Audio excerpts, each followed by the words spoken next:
જે પ્રકારની આખી મોટી હવા ઉભી કરી તાકાત હોય તો લઈ લો ને, લઈ લો. એમને બીક છે કે 23 તારીખ પછી લઈશું, 23 તારીખ પહેલા એનો સમાજ નેતર આક્રોશમાં આવશે.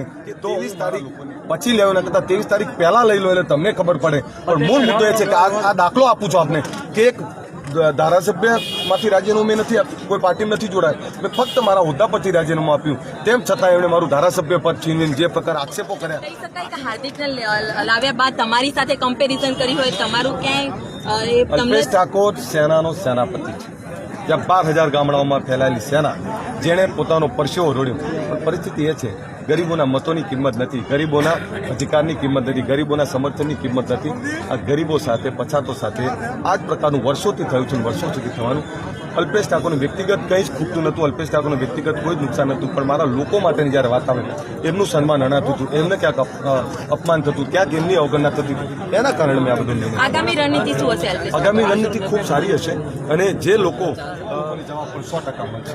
કારણ કે હવે એક રિંગમાંથી બહાર નીકળ્યો છું અને રિંગમાંથી બહાર નીકળ્યો ત્યારે આરામથી બહુ તૈયારી, આ યુદ્ધ પહેલાની આ શાંતિ છે ને એના મંડાણ થઈ ચૂક્યા છે. ક્યાં જતો રહ્યો હોય જે લોકો વાત કરે છે એવા લોકોને કહેવા મૂક. અચ્છા, કોઈએ એવું કહ્યું 90 કરોડ, જો કે મારા લોકો ના માને પણ 90 કરોડમાં કેટલા મીંડા હજુ મારે ગણવા પડે. 1000, 10,000, લાખ, 10 લાખ કરોડ, 10 અલગ પાર્ટી હશે અલ્પેશ? નહીં, એટલે 8 મીંડા થાય. 100% 2022માં જે કોઈ સરકાર બને 2022માં અમે નથી કરવાના છીએ. 2012માં પણ કોઈ અમને આટલી ગંભીરતા નતા લીધા. 2017માં જે થયું 2022માં સારા પરિણામ મળશે. 2022ના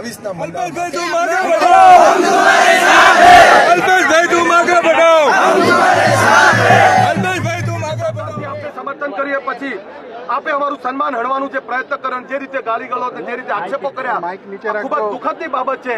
અને જે રીતે આપના લોકો દ્વારા નવા આક્ષેપો થયા, તો આક્ષેપો સાબિત કરો, નહીતર જવાબ સાંભળવા તૈયાર રહો. અને મારા સેનાના અને મારા તમામ યુવાનોને અપીલ કરું છું કે પૂરી એકતાની તાકાતથી અમને જવાબ આપી દો. એમણે કહ્યું છે કે આ સેના અને સેના જેવા કેટલાય સંગઠનો એમનાથી અમને કોઈ ફાયદો ના થયો છે ના થવાનો છે.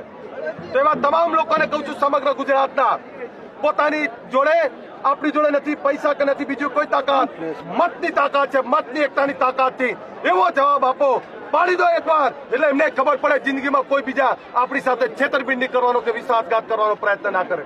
એટલે આપને કહેવા આવ્યો છું અહીંયા, અને પૂરી તાકાતથી અમે આવનારા સમયની અંદર પ્રચંડ તાકાત સાથે મતદાન પણ કરીશું અને જવાબ પણ આપીશું, અપમાનનો બદલો પણ લેવામાં. બનાસકાંઠાના જે ધારાસભ્ય કહ્યું છે કે પોટલી અને રૂપિયા લઈ લેજો, તો કયા સમાજને ઉદ્દેશીને કહ્યું છે એમણે? એનો જવાબ આપે, એની પાર્ટીના મુખ્યાઓ જવાબ આપે કે આ કયા સમાજને ઉદ્દેશીને એમણે લખ્યું છે અને કયા સમાજને ઉદ્દેશીને કહ્યું છે. જો જવાબ નહીં આપે, માફી નહીં માગે અને કોના માટે કહ્યું છે, તો અમે જાહેરમાં એમનો જ્યાં સુધી માફી ના માગે ત્યાં સુધી વિરોધ કરીશું. અને ચૂંટણી પંચને પણ કહેવા માંગુ છું કે લોભાઈ અને લોકોના મતને પરિવર્તિત કરવા માંગે છે એવા લોકોને પણ સામે નોટિસ ઇસ્યુ કરે, આની સામે કાર્યવાહી કરે. આભાર.